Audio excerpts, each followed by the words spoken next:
All right, we are live. Silver Doctors, live on air. It is Monday, the 23rd day of the month of December. Looking forward to having some good back and forth with everybody. My name is Mike, co-host of Silver Doctors Live on Air. I have my better half over here, Mr. Half Dollar. How are we doing, my friend?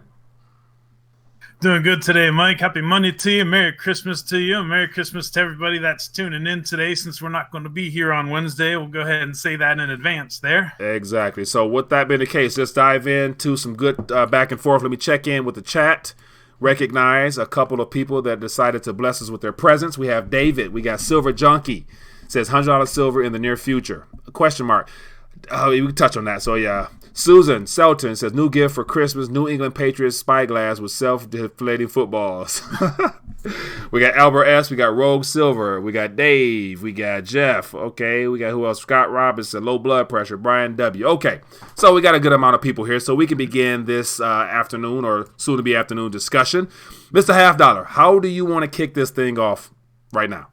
Well, I just want to start off with just a little reminder of how quickly silver can move here. Okay. And it was just this year, too. Silver was at the same price that it's at right now back at the end of October. Mm-hmm. And within 7 trading days, we were at $19.75. I think it was September 3rd was the date. Mm-hmm. I could be off by a day or two, either way. But silver moved from where we are today within 7 trading days to $19.75. And last week you had asked me, would I rather have $17 silver or $20 silver to close the year? And I actually think that we could be closer to $20 to end the year, even though there's only 7 trading days left. Mm-hmm. And I say that because of a couple different reasons. But my underlying suspicion with all of this is I think that the cartel is looking to restock their coffers. Mm-hmm. And I think the way that they're looking to restock their coffers is while everybody's celebrating Christmas, while everybody's celebrating New Year's, while everybody's kind of like detuned from the news because, the impeachment thing isn't such a big deal just right now since the House is left. I think that they could be trying to make a quick run up to 20. And why are they going to try and do that? Because I think they're going to try and get stackers to sell their stacks off at 20. So that's a question I want to propose in the chat. Who's going to be selling silver at $20? I'm not going to be selling a single ounce of silver at $20. And here's my point with that, Mike. I don't think $20 is going to be enough for them to restock their coffers because I think that physical silver is in strong hands right now. Mm-hmm. Everybody who rode this market down and, capitulated has already sold out of their position and silver is standing strong. So I just see yes or no in the chat. Would you sell silver at $20?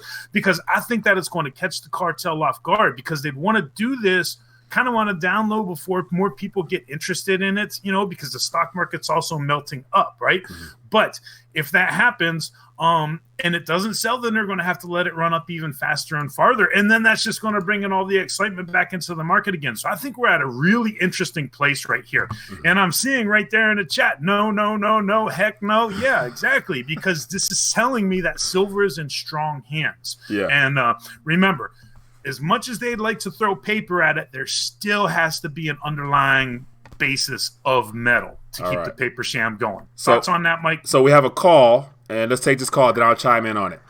Hello, caller. What's your name? Where you calling from? Hey, guys. It's Matt from Nashville.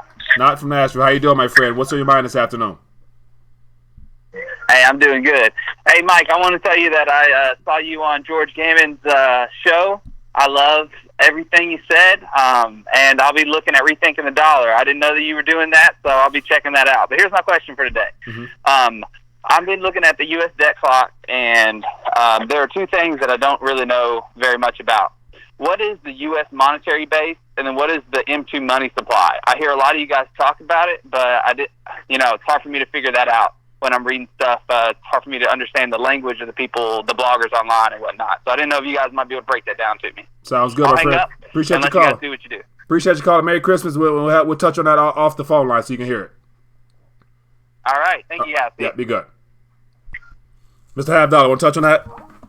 Yeah, I don't know the exact specifics, right? Because there's M2, there's MZ, but it basically has to come down to this. How are you classifying the money, right? So at the very, very, very most basic level, you talk about physical cash and circulation. So that's one of the measures, right? And then moving back from that, Yep. Sorry. Go ahead. And then moving back from that, you have not just physical cash in circulation, but cash that is in, well, not cash, deposits that are in banks, credit unions, and savings accounts, things like this.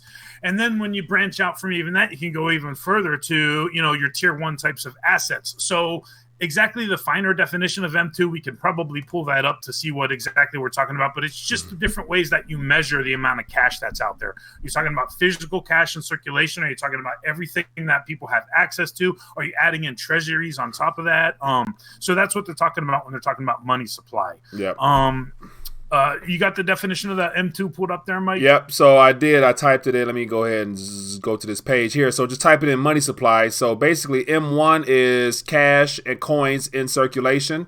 M2 is cash, coins in circulation plus savings accounts, credit, checking accounts, and maybe certificate deposits. And then M3, which is no longer reported, is M1, M2 plus an additional some other type of financial products. And so M2, so there's more information here.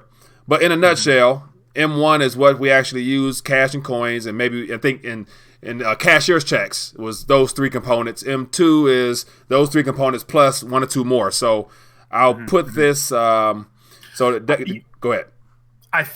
I also think that like a money order could be considered M1, but it's just coming down to splitting hairs at that point.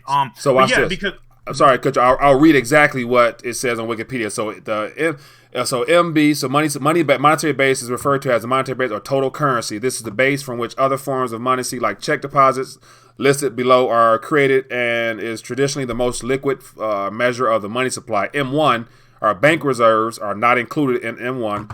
And M2 represents M1 and close subsidies for M1. M2 is a broader classification of money than M1. And then M3 is M2 plus large and long-term deposits. So that's the official spiel there. So I'll put that in the chat. But go ahead, Mr. Half Dollar.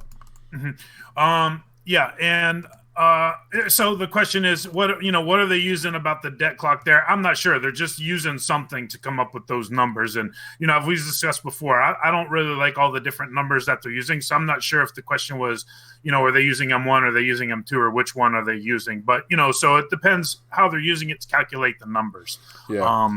On the screen right now as you're speaking, I pulled up a actual the Federal Reserve of Bank St. Louis, their calculations of M1, M2, and this, of course, as I mentioned, they stopped reporting on M3 prior to the Great Recession, Great Financial Crisis. So as you can see here, just what they're telling us from 1981 on to this stopped here in 2012 for this visual aid here.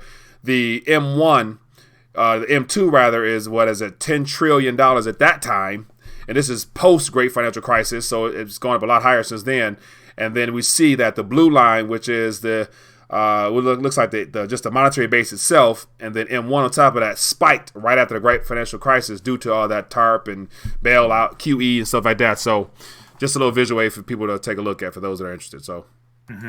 Yeah, interesting. So I'm not a big fan of debtclock.org. I just think that overall the best thing that it does is it just shows that, every time you breathe in and breathe out, that thing is just rolling and rolling and rolling. So I think that that's what the best thing that's used for, just to show, mathematically speaking, how ridiculous and unsustainable this debt really is. That's what I like it for, as far as opposed to the nitty gritty there. Yeah, it's like when you're sleeping, the government is borrowing. Basically, is what's going on. As you're sleeping, our nation and you as a tax-paying citizen, you're going further than debt, because think about your share. Everyone's expected to pay their fair share. I love that word, fair share. Remember that from the last administration? You need to pay your fair share. So everybody's going to pay their fair share. So even when you're asleep, your portion of that debt goes up as well. So I like on the U.S. debt clock where they have the amount owed per tax-paying citizen is like $100,000. So I wish they gave people the option to just to pay off their debt and just be done with it and say, you know what, I'm done. Let me give you $100,000. Take me off the list. I don't want to be a part of this no more. Yeah. Yeah. Oh, Let me goodness. pay now, like kind of like the forever stamp. Like you forever paid your part of the debt. Here's 400 grand for my family. We're good. Okay. Of course, it's the federal government we're talking back, so they'll just come back and change the rules anyway and say, nope, you actually still owe it. That was just a charitable donation. Yeah, Thanks again. That was up until that point. Now, starting next year, it starts over again. Yeah.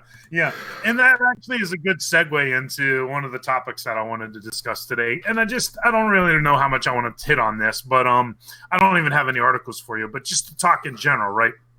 Because I've been thinking about it a little bit.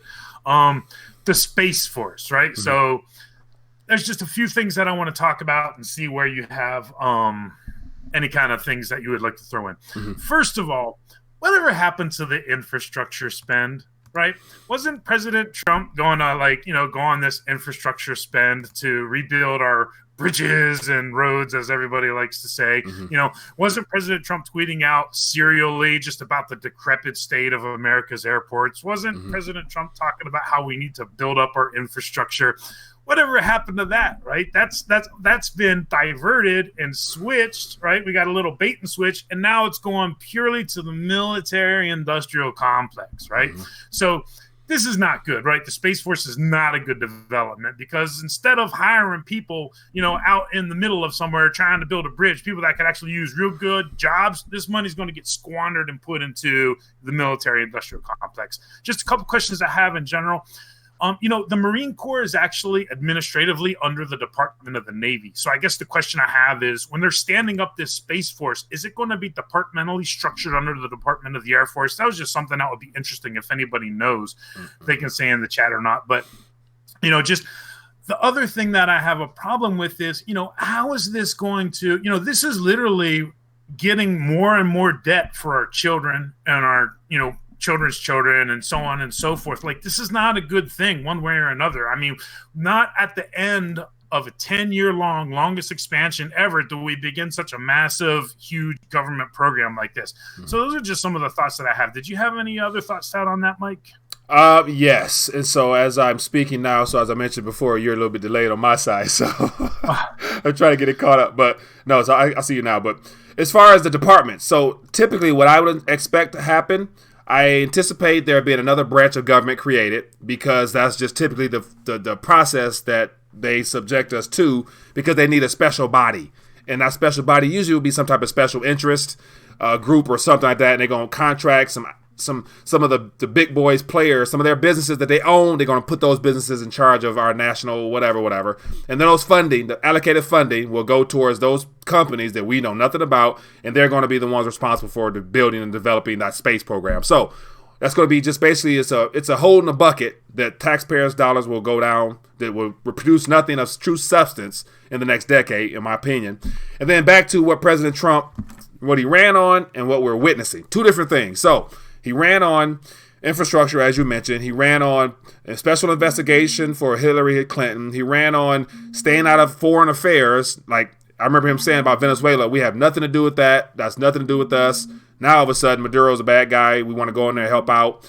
Syria, once again, we're bringing the troops home. And I think, to my knowledge, there's a large amount of troops on the Saudi Arabian border. So there's more troops going out. So there's basically transferred from Syria to Saudi Arabia. So basically, those three areas there that he ran on, he hasn't lived up to any of those three yet. So the question is, did he sell a bunch of hot air to the American people to get a vote to now flip the script as he usher in the greatest default in the U.S. history is what I believe this whole situation is about. So he's overseeing the default that's underway, and the first trigger is phase 1 of the trade deal. Anyway, that's my spiel. Yeah, that's good. That's good. And, because I also look at the Space Force as a trigger in and of itself. Because this morning when I was writing, could this be the trigger of the crack-up boom, right? Because this is a lot of money that's going to be spent over the next year. Not just on the Space Force, but on defense in general. And, that's on top of, any other kind of like natural disasters, which happen every single year that we might not be planning for. This is on top of just government in general. This is on top of cost of living rises and entitlement spending in general. So, I really do think that once this crack up and boom starts and this inflation starts, I think it's going to be really quick. So this could be one of those things to jumpstart it. And if I could put on my conspiratorial hat for 1 second, Here's one of the reasons why I think that this could jumpstart it. Let me put on my tinfoil hat. You know what? Watch this. Sorry to cut you off. For the beginning of the year, we gotta get some actual tinfoil hats. It's like as a series, as a little gimmick, whatever. But it'd be funny to see Silver Doctors with tinfoil hats on as we talk about crazy stuff. Go ahead. That would. Whenever we want to make a point like this, we'll make it a rule where we have to put on the tinfoil hat. Maybe someone can come up with a tinfoil emoji for the chat too. That would be awesome. But here's my question, right? Now, if you believe that we never landed and walked on the moon, such as I believe, that means that they cannot let this hoax, in my opinion, get out to the general public. And if you're building up a space force, that's naturally going to lead people to be curious and think about space in general and also think about the moon landing. So, how can they risk letting that get out? Well, if it's the start of the crack-up boom and the currency hyperinflates and it goes poof within the next year, then they don't have to worry about it because it's going to get dismantled. So I'm going to take my tinfoil hat off from there now. All right, sounds good. Any of that? So I'll touch on that in a second, but we have a call. Let's see what's going on. Hello, caller. What's your name? Where you calling from? Mike, what's up, man? It's George in Florida. How are y'all? I'm doing good, George. How you doing, my friend? How's that weather in Florida treating you? You know what, man? It's beautiful, but all the tourists are driving me nuts. I'm ready to get the hell out of Dodge. I understand that. What's on your mind? All right, so I'm calling to give Paul some props, but I'm also calling to correct him on some stuff. Okay, go ahead. So the first thing is I've been following the Q thing for a couple years now, and I know that Paul has had his eyes on it, and he says it's a psyop. Well, I'm going to let him know I think he's right. I think it's a big psyop. But he also just mentioned that with all this spending that's going on with Space Force, that we're continually passing this debt on to our kids. And I think that one of the things that is correct in the Q movement is the debt jubilee that we've heard about. So I stumbled across something last night that I know Paul's going to be into. I hope he's got his roll of tinfoil ready. But it's called the Protocols of the Illuminated Sons of the Golden Dawn.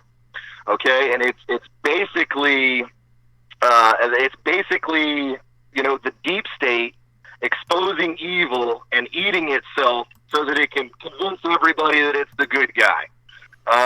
So I just wanted to point you in the direction of that, man. I thought that Paul would find that really interesting. But I do think that, it's just a mathematical impossibility that if they don't have some type of a debt jubilee, this thing it's a confidence game. It's not going to go on forever. And mathematically, it's impossible that we can do anything to even put a dent in it right now. So, again, the video to research is from Holy Hand Grenade on YouTube, and it's called The Protocols of the Illuminated Sons of the Golden Dawn. So, again, get your tinfoil ready, put on the full armor of God, man. Y'all have a great holiday season, and I'll see y'all in the new year. All right, my friend. Thank you. Have a good one as well.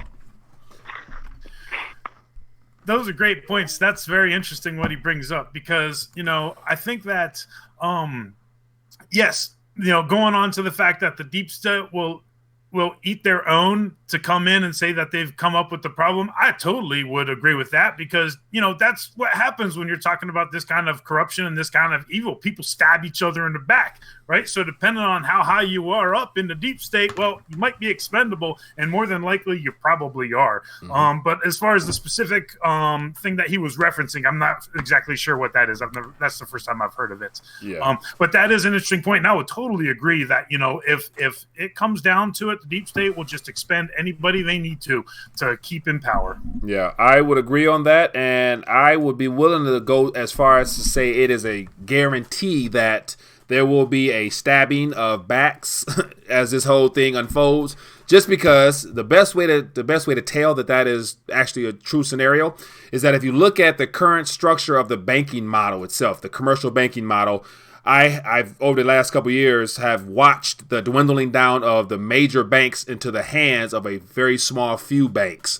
So prior to 1913, I remember seeing some charts. We probably had at least say 30,000 commercial banks in the U.S., little small mom and pop banks and stuff like that amongst the J.P. Morgans in New York. And before Wall Street was Wall Street, put it like that. There was a lot of competition out there. After the Great Financial Crisis, more than half of those banks went under and were bought out by the big banks. They became bigger. So every recession, every great financial crisis of some type of panic of some kind, the power is consolidated into the hands of the bigger, and the bigger get bigger. For example, the GSIBs, globally systemic important banks, there's 11 in this country. They've gotten bigger since the last crisis. Lehman Brothers went under. Bear Stearns went out. So all those financial institutions were absorbed into the bigger banks, and they made bigger. So this next go round, I imagine they're probably going to go from 11 down to maybe 4 or 5.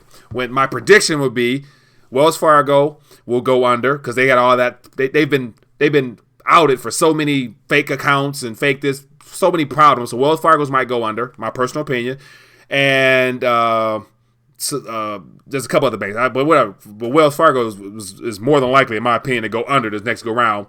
And so I think they're going to be. We're going to be left with 3 or 4 big banks that's going to roll out a digital currency of some kind. Everybody will somehow, some way, be involved with that particular digital currency, along with the Federal Reserve, whatever, or Treasury, whatever. So go ahead. Sorry. No, that's very interesting. Those are all good points that you bring up. And I would agree with you. And I was just kind of momentarily thinking that's one of the reasons why I think the Space Force thing is a big deal, because it's just part of that consolidation of power, too. Because we're talking about hundreds of billions of dollars that's just going to get siphoned away. This morning when I wrote it, I said it's going to be squandered, stolen, or just spent the wrong way, right?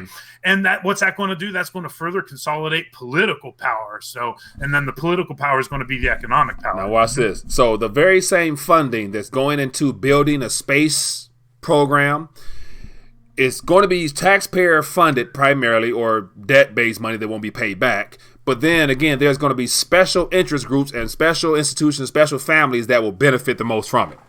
So, like, you and I may not get a chance to go up there to whatever, but the people who are in charge of those funds, their family and friends will get first-class tickets on the first thing smoking to wherever they talk about building up to go up out of space, whereas you and I, the average person, we're going to have to pay $100,000 for to sit in the cargo area, type of thing. So, yeah. Exactly.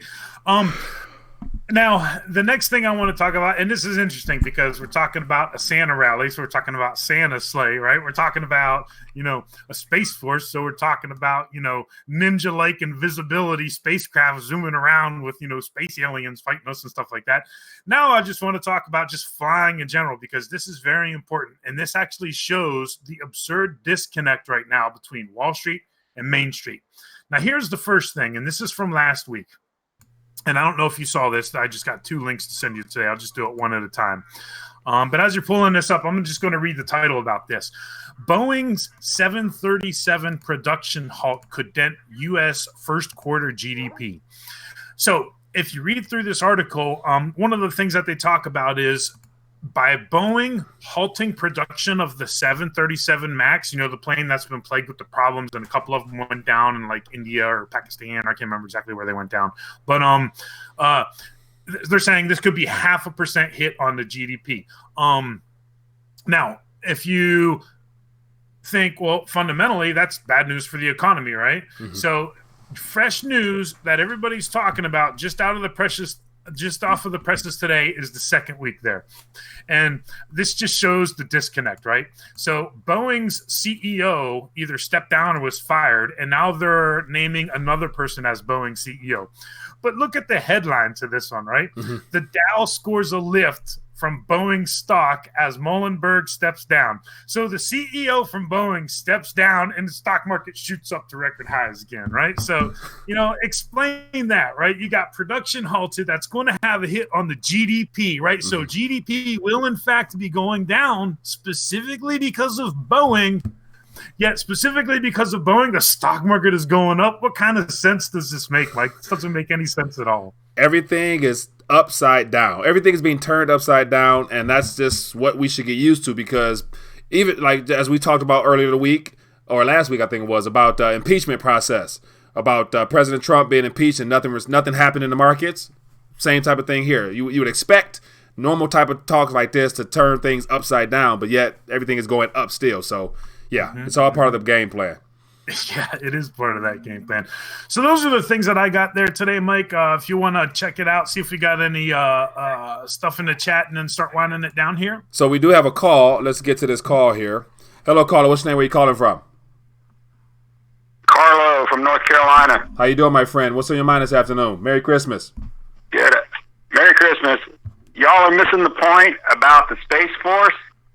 The Space Force already exists. Now they're going to get the money to make it look real. Okay. The Space Force was created from the Roswell technology, but it was under the CIA. When Trump created the Space Force, he put it under the U.S. military and under the commander-in-chief. So now it's under his control, and it's not freelancing. Now that they've got a budget, in a few years, we'll see the spaceships that already exist today. The stealth bomber was in use for 10 years before Congress was notified that it existed. The Space Force exists now, but now that we got a budget, they're going to come out and say, oh, okay, look what we did. So that's why they're doing this. It already is here. Hey. See ya. Hey, no. I said that is great. I appreciate that. So watch this. I appreciate that information because that sounds like that's the real deal. So the question now is, if it's already up and running, now its power is going to be consolidated. It's going to be placed under our military control, and President Trump has a key to turn the switch to the ignition. Then what? Now what should we expect? Then they're going to come out with some type of hocus pocus spooky stuff pretty soon, saying that aliens are around the corner, and so we got to go defend the Earth against. So the question is, now what? So what's the race to space? Why is everybody appearing like they're trying to get to space and leave this planet? What are they seeing coming? What do they want to do to this planet? Or so those are all things that until it happens we won't really know, but we can all put our tinfoil hats on and speculate a little bit. So Mr. Haddock, put your tinfoil hat on real quick. Let's talk conspiratorial if you want to. Okay. I noticed a shift in Hollywood movies, and I noticed a shift a few years ago. Whenever they had movies about outer space, it was always like, think about aliens, right? It's like this sort of like Armageddon, apocalyptic type of like, man is struggling for resources in Mars, and they have to fight these space aliens who are, immune from the elements of outer space, and they're like these horrendous monsters that have, these ultimate fighting skills and abilities. But if you look at the Hollywood movies now, what are the movies about when it comes to outer space? It's about the human story, right? I can't remember the name of that one movie, but there was this one movie. I didn't even watch it. My family watched it, so I saw glimpses here and there. But it's like, I guess the thing is about like this guy is like stuck on Mars. He gets like left behind. And then like he's running out of food, so he's like growing potatoes on Mars and stuff like that. So that is way more believable, right? It's way more believable to have the human struggle side of outer space with no space aliens in that movie that I know of. I don't know. I didn't watch the movie, but like instead of like going out and like what's that one movie with the that space movie? Super Troopers or something like that. I didn't see it. I saw that one I saw the one you talked about before. I didn't see the one you're referring to now. Yeah. So there's just been a shift, and that's part of that psyop that I talk about coming out of Hollywood a lot. So how do you get people to believe that, the space program? I mean, I'm not saying the space program is not real. What I'm saying is that we don't have this kind of great technology where we can zing to the moon and zing back and all this and all that. I do not buy that at all. You would surely think that there would be at least one image somewhere that would be in clear detail in this world, right?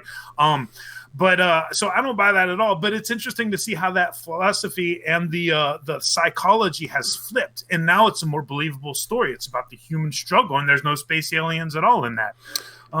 Thoughts? Yeah, man, you put it on. Okay, so I've been watching. I'm a big sci-fi person, and I believe that science fiction is this demonstration of human creativity. Therefore, all the movies I love watching, I like to dig deeper inside of it. So, for example, The Matrix. I've done a lot of videos on The Matrix. That's a real world analogy of what we are kind of been conditioned to accept as reality, even though we all know it's false. We're starting to witness it unfold now. That's one example.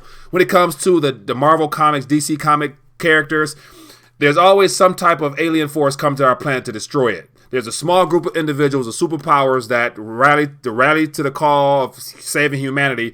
And so you got unique beings that are gifted trying to look out for your average person. So why is it there are 6, 7, 8, 9, 10 unique people, and there's billions of people that are ordinary? And so there are 6 or 7 saviors of humanity, and then they go through this whole spiel about having to come together as a unit for the betterment of humankind. Hocus pocus. And then think about the aliens or whatever is coming this way. I do believe, I personally, my personal opinion, I don't believe in extraterrestrial life form. I do believe in demonic, illusionary I do believe in the demonic realm and the fact that what better perpetrator of truth other than the enemy himself, which happens to be Lucifer. He's capable of deceiving humanity in ways that we are not able to understand. And so I believe that a lot of things we so-called see are all demonic, illusionary, angelic beings that are used to portray to us the very same things that we're being bred to think is real, all as a delusionary tactic to take our eyes off the Savior, Jesus Christ. So I don't buy into that. And even if they are real, what does that have to do with me? None of that's written in the good book that I go by. So one of the things where I'll leave that between them and their Savior, whoever their Savior is. But yeah, I don't follow it whatsoever. So sorry about that. No, that was good. That was interesting. So I didn't even realize we were going to spend the bulk of our conversation on this today. But it was just a few of the things that I had talked about because, just once again, it's just I guess the bottom line is once again, it's just, the government, but more importantly, the people that are pulling the strings and in charge of the government just coming up with the latest deception to bring against the people. And that I think that's what the bottom line is. And, getting the people to rally behind it as if this is, something that's, what we're supposed to be doing right now. Yep. I really do think that if this is the start of the crack up boom, that it could go quick because you would have to think that people are going to start questioning the moon landing narrative. And how are they going to keep that under wraps? That's the only point that I got. So, so watch this, just to touch on that. So once again, I can go on forever. Because before I forget, hold on. Can I cut you off real quick before I forget this point? Go ahead. Oh, okay. Like me as Westerners, right? When we grew up learning, what are the things that we learn about ancient Egypt? We learn that, the pharaohs, they were gods. And as Westerners, right, we think, wow, how did they believe that the pharaohs were gods, right? So on the same token, in 100 years, right, humans are going to look back and go, the Americans thought that they went to the moon? How in the heck were they thinking that they went to the moon? You see what I'm saying? So it's like, anyway, I had to cut you off because I had to make that point right there, Mike. So go ahead. No, it's all good. So I forgot exactly what I was going to say.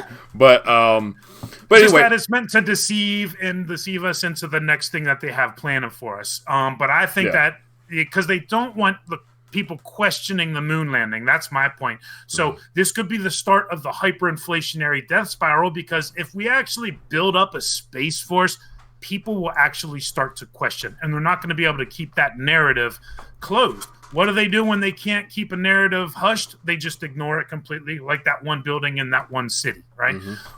So anyway, I apologize for cutting you off, but how come people can't see this? We look at the ancient Egyptians and we're like, how in the world do these people think that the pharaohs were gods and everyone else was just regular human beings? But we think the same thing, that we went to the moon. And, the problem is that smart people, right? Otherwise smart people think that we went there. Right. But anyway, so that's just all I had to throw out. No, so to piggyback on what you said, we're going to get ready to dial back. And so my thoughts are that everything is designed to keep us distracted on things that they prefer for us to focus on. And so here in the Western world, we're consumed with sports, consumption, and just ourselves. So those three things here base up the majority of our thought process during the day. And so it's easy to feed us whatever they want us to believe by saying that there's life on here. And so Area 51, just that very region, has been labeled as a place where there's so many secrets and so much stuff that is not. It's not good for us to know, because if we knew, it'd change our perception on whatever. So the caller who called in and mentioned that Space Force program is already up and running, don't doubt it. If there is an area called 51. What's in it, only people who've been privileged to go in there knows. But no doubt, between Area 51, all the stuff happening in Antarctica right now, there's a lot of activity down there. I've seen people talk about they found some dry land under the ice and there's ships down in aliens. So yeah, all that stuff is out there. But once again, they've kept that from us, and they've given us, they force feed us a little bit of it to get us all caught up in the fact that one day we could be invaded. So it's good for the government to introduce climate change and a space program for military forces. And so yeah, hocus pocus. What's real and what they want to divert our attention from is what I'm going to talk about next, and it's the neural networking and connecting our neural network to the cloud. Come 2-3 years from now, they will try to connect you like the Matrix, plug you in to the cloud, and then once you're plugged in, all bets are off because now you are in that cloud system, which will probably be related to that space program. And then we think about the things you're going to be able to see and do then on some real uneventful stuff. So, but I'm looking forward to talk about the neural networking and them kind of trying to connect us to the cloud because they're selling us that that's going to be the best way for humanity to extend their life period. Be careful. Yeah, they really do need to be careful because there's a difference between the brain and the mind, right? And it's like, it's possible that down the line they could be able to control the brain, but they really aren't able to control the mind. They can play mind games and they can brainwash, but in the end, just to have complete and total control of the mind, I don't think that that's something that's going to be possible there. Yeah, they're going to try. They're going to try. I don't doubt that they're going to try, but don't sign me up. That's definitely Mark of the Beast stuff you're talking about right there, Mike. Very much so. So, are you get ready to dial back? And so, everybody, it's been great hanging out this pre-Christmas Monday chat. We've covered a variety of things. Missed a couple phone calls, so it's one of the things where it's hard to get it all in 30 minutes, but we're trying to be short and concise. So with that being the case, we'll be back at it. I anticipate doing it on Friday, and so enjoy your Christmas and enjoy just spending time with family. And on my end, more importantly, it's a time to be grateful and remembering the real reason for the season, which happens to be the birth of Savior of humanity, which is Jesus Christ himself. So I don't mind sharing that because that's my personal belief system. So that being the case, everybody else, good hanging out with you guys. And also for the one caller that called in and mentioned about rethinking it out. So I want to, if you don't mind, Mr. Half Dollar, I want to direct people's attention towards a video I did. So if you go to rethinkingthedollar.com, this third video here, which are the 7 pillars of the Matrix 2.0, I want to encourage you guys to check that out because that plays into a lot of things I'm talking about, that neural network stuff that they're trying to set us up for. So go take a look at Rethinking a Dollar and watch that video, and you'll see what I'm talking about. So that being the case, it's been great hanging out, Mr. Half Dollar. Merry Christmas to you and yours, and let's connect again this week. And definitely we're gonna always have stuff to talk about. So looking forward to it.